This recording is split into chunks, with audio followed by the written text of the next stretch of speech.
नमस्कार दोस्तों, एक बहुत बड़ी खबर आ रही है सामने दैट यूपीएससी के चेयरपर्सन मनोज सोनी जी ने अपने पद पर से रिज़ाइन दे दिया है। और ये रेजिग्नेशन जो है एक्चुअली में इन्होंने जो टर्म है इनका 2029 में जो ख़त्म होने वाला था उससे 5 साल पहले ही यानी कि 2024 में ही इन्होंने अपना रेजिग्नेशन दे दिया है। अब आपने ये न्यूज़ देखते ही बहुत सारे कयास लगा लिए होंगे कि इन्होंने रिजिग्नेशन क्यों दिया होगा, वो जो पूरी कंट्रोवर्सी चल रही है। तो ये सारी चीज़ें अभी आगे चल करके वीडियो में मैं एक एक चीज़ करके आपको क्लियर कर दूंगा। बट वीडियो में आगे जाने से पहले एक बहुत इंपॉर्टेंट अनाउंसमेंट है। इस अनाउंसमेंट को एक बार ध्यान से सुन लीजिएगा कि यूपीएससी का जो ग्रेटेस्ट एवर इवेंट है अनअकैडमी यूपीएससी समिट, जो कि हो रहा है in collaboration with the Hindu group, ये इवेंट आज यानी कि 20 जुलाई को लाइव है। और इसमें एक बहुत इंपॉर्टेंट सेशन जिसपे हम डिस्कस करेंगे अंबेडकर्स प्रियम्बल के बारे में, जो कि मेरे द्वारा लिया जाएगा। इस सेशन की लिंक भी डिस्क्रिप्शन में दी हुई है और ये सेशन काफ़ी इंटरेस्टिंग होने वाला है। बिकॉज आज तक आप जानते हुए कि हमारा जो प्रियम्बल है इंडियन कॉन्स्टिट्यूशन का वो कैसे आया, तो वो ऑब्जेक्टिव रिजोल्यूशन, नेहरू जी, ये सारी बातें आपको पता है। बट अगर मैं इसको अंबेडकर्स प्रियम्बल कह रहा हूं तो क्यों कह रहा हूं, उसके पीछे का जो आइडिया है, जो पूरा ड्राफ्टिंग प्रोसेस है, किस तरीके से वो प्रियम्बल आया, कहां से हमने उसका आइडिया लिया, वो सारी चीज़ें हम इस सेशन के अंदर डिस्कस करने वाले हैं। एनलाइटनिंग सेशन होने वाला है काफ़ी, तो इसको आप ज़रूर से अटेंड करिएगा। आज जुलाई 20 को 10 बजे ये सेशन लाइव होगा। आई नो ये थोड़ा लेट है, बट इस सेशन को अगर आप ज्वाइन करोगे इट इज़ वर्थ ज्वाइनिंग। काफ़ी कुछ आपको सीखने को इस सेशन में मिल सकता है। तो इस पूरे सेशन की लिंक और यूपीएससी समिट की लिंक डिस्क्रिप्शन में दी हुई है। इस सेशन, ये सिर्फ मेरा ही सेशन नहीं बल्कि बहुत बड़ी बड़ी legendary personalities like K Annamalai sir, like Nitin Gadkari sir, VVS Laxman sir, ऐसी बहुत बड़ी बड़ी पर्सनैलिटीज़ इस यूपीएससी समिट में आ रहे हैं, अपने साथ अपना पूरा एक्सपीरियंस लेके आ रहे हैं। तो आप इस यूपीएससी समिट को ज़रूर से अटेंड करिए। फ्री ऑफ कॉस्ट इसका रजिस्ट्रेशन है, डिस्क्रिप्शन में उसकी लिंक दी हुई है। अब अपने टॉपिक पर यहाँ पर वापस आते हैं। हम आते हैं वापस मनोज सोनी सर के पास। अब मनोज सोनी सर ने अपने जो पद है चेयरपर्सन ऑफ द यूपीएससी, उससे रेजिग्नेशन देने का जो कारण बताया है अपने पत्र में, जो उन्होंने प्रेसिडेंट को सबमिट किया है, उसमें उन्होंने बोला है कि मेरा पर्सनल रीज़न है जिसकी वजह से मैं रेजिग्नेशन दे रहा हूं। और ये रेजिग्नेशन जो उन्होंने लिख करके 1 महीने पहले ही दे दिया था प्रेसिडेंट को। अब ये जो उनका टेन्योर था वो 2029 में एंड होने वाला था। अब आपको पता है कि 2029 में एंड होने वाला था, तो अभी बहुत सारी कंट्रोवर्सी यूपीएससी को लेकर के ऑलरेडी चल रही है। अभी एक पूजा खेतकर की कंट्रोवर्सी चली रही थी, जिसके अभी एफआईआर रिसेंटली दर्ज कराया है। कल ही इसके ऊपर मैंने वीडियो भी बनाई थी यूपीएससी ने। उसके बाद आईएएस अभिषेक सिंह के ऊपर सोशल मीडिया पर एक पूरा वो शुरू हो चुका है कि ये भी, इन्होंने भी ऐसे कुछ सर्टिफिकेट्स का इस्तेमाल किया है। और भी बहुत सारे लोग हैं जिनका नाम सामने आ रहा है। अब यूपीएससी देखते हैं उस पर क्या डिसीजन लेती है या यूपीएससी का क्या स्टांस होता है। अब मिस्टर सोनी की बात करें अगर, तो उन्होंने कमीशन ज्वाइन किया था साल 2017 में एज अ मेंबर, और उसके बाद 16 मई 2023 को उनको यूपीएससी कमीशन का चेयरपर्सन बना दिया गया था। अब अगर आप आगे देखोगे तो इन्होंने 1 महीने पहले, जैसा कि मैंने आपको बताया, इन्होंने रेजिग्नेशन अपना प्रेसिडेंट को सबमिट कर दिया था। और सोर्सेस ये क्लैरिफाई कर रहे हैं इस चीज़ में कि जब इन्होंने रेजिग्नेशन सबमिट किया था उस टाइम पर यूपीएससी की जो कंट्रोवर्सी चल रही है पूजा खेतकर वाली, वो कंट्रोवर्सी शुरू भी नहीं हुई थी। दैट मीन्स ये है कि इनका उस कंट्रोवर्सी से कोई लेना देना, मतलब उस कंट्रोवर्सी की वजह से बिल्कुल भी रिजाइन नहीं कर रहे, या इनके ऊपर कोई ऐसा प्रेशर नहीं बनाया गया है जिसकी वजह से ये रेजिग्नेशन दे रहे हैं। क्योंकि पूजा खेतकर की जो कंट्रोवर्सी है वो इनके रेजिग्नेशन ऑलरेडी इन्होंने मन बना लिया था, उसके बाद शुरू हुई है। अब देखो इंटरनल कारण क्या हो सकते हैं उसके बारे में ना मैं बता सकता हूँ ना कोई बता सकता है। जो सोर्सेस बताते हैं, जो आर्टिकल्स में दिख रहा है, उसके बेसिस पर आप ये कह सकते हो कि इन्होंने पहले ही अपना रेजिग्नेशन प्रेसिडेंट ऑफ इंडिया को सबमिट कर दिया था।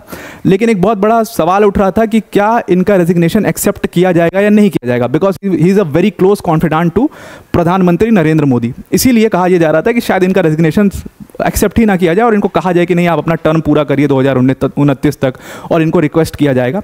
लेकिन हालांकि अब इनका जो रेजिग्नेशन है उसको एक्सेप्ट कर लिया गया है और फाइनली इन्होंने 2024 में अपने पद से इस्तीफा दे दिया है। अब इस्तीफा देने का कारण जो इन्होंने बताया है, उन्होंने बताया है कि मैं अनुपम मिशन में अपना टाइम ज़्यादा व्यतीत करना चाहता हूँ। बेसिकली अनुपम मिशन एक मिशन है जो कि स्वामी नारायण संप्रदाय, जो गुजरात में से शुरू हुआ था, उस स्वामी नारायण संप्रदाय के अंदर में चलता है। अब स्वामी नारायण संप्रदाय के बारे में अगर आपको पता हो, नहीं पता हो, तो इस पूरे संप्रदाय की जो शुरुआत है वो सहजानंद स्वामी जी ने की थी, जो कि ओरिजिनली उत्तर प्रदेश से आते थे और गुजरात में जाकर के इन्होंने बहुत काम किया था। तो वहाँ पर इन्होंने ये स्वामी नारायण संप्रदाय का शुरुआत किया। बहुत लोग मानते हैं कि सहजानंद स्वामी जी, जिनको स्वामी नारायण जी के नाम से जाना जाता है, वो कृष्ण जी के अवतार भी हैं। और तमाम बहुत अच्छे काम, कई सारे टेम्पल्स बिल्ड करना, और जो एक पूरी स्पिरिचुअलिटी के बेस पर इस संप्रदाय की आगे चलती है। और जो ये टीका लगाते हैं, जो आपने देखा होगा कि पहले पेज पर जो सोनी जी ने भी जो टीका धारण किया है, ये जो टीका धारण किया है, ये स्वामीनारायण संप्रदाय की पहचान है। और जो लोग स्वामीनारायण संप्रदाय की दीक्षा ले लेते हैं, तो वही अनुपम सोनी जी ने भी 2020 में स्वामीनारायण संप्रदाय से दीक्षा ले ली थी, और फिर ये निष्कम कर्म योगी बन गए थे। निष्कम कर्म योगी का मतलब होता है सेल्फलेस वर्कर।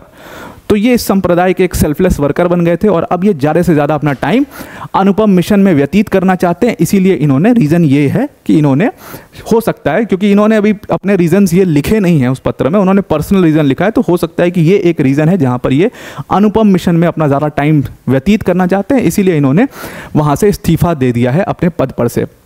अब आपको अगर सोनी जी के बारे में और पता हो, क्योंकि मैंने आपको बोला था कि बहुत क्लोज पर्सन है प्रधानमंत्री नरेंद्र मोदी के, और जब प्रधानमंत्री नरेंद्र मोदी का दौर था गुजरात में 2005 में, इनको वाइस चांसलर बना दिया गया था एमएस यूनिवर्सिटी का, जो कि वडोदरा की बहुत फेमस यूनिवर्सिटी है एमएस यूनिवर्सिटी।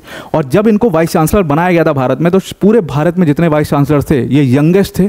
सिर्फ 40 साल की उम्र में ये एक यूनिवर्सिटी के वाइस चांसलर बन गए थे। और उसके बाद कई सारे टर्म, मतलब ये 3 टर्म वाइस चांसलर रहे अलग अलग 2 यूनिवर्सिटीज़ के गुजरात के अंदर में। तो आप समझ सकते हो कि काफ़ी पुराने क्लोज पर्सन है प्रधानमंत्री नरेंद्र मोदी के। और उसके बाद 2017 में इनको इनवाइट किया गया था, और यूपीएससी चेयरमैन के, यूपीएससी कमीशन के, ये यूपीएससी के ये मेंबर बने थे।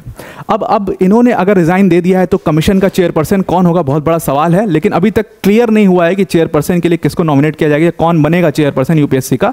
लेकिन यूपीएससी में अब बिसाइड चेयरपर्सन 10 मैक्सिमम मेंबर्स हो सकते हैं, और अभी फिलहाल में 7 मेंबर्स हैं इस यूपीएससी कमीशन के अंदर में। तो मैं प्रोबेबली इनमें से ही कोई एक चेयरपर्सन के लिए बनाया जाएगा।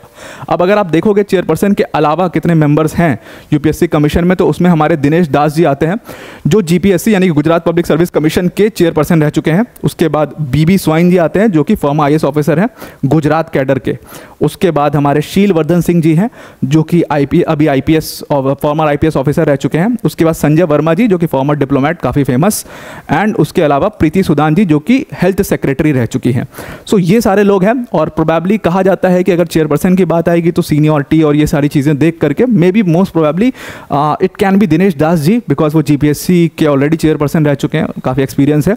और Gujarat cadre IAS officer B स्वाइन जी में से, दोनों में से कोई एक हो सकता है। प्रोबेबल चांसेस हैं जहां तक सोर्सेज की बात है, तो कि इन दोनों में से कोई एक यूपीएससी का चेयरपर्सन हो सकता है। नॉट श्योर, कोई भी बन सकता है, कोई नया पर्सन भी आ सकता है। तो नॉट श्योर, कोई भी बन सकता है इसमें, इन 7 में से।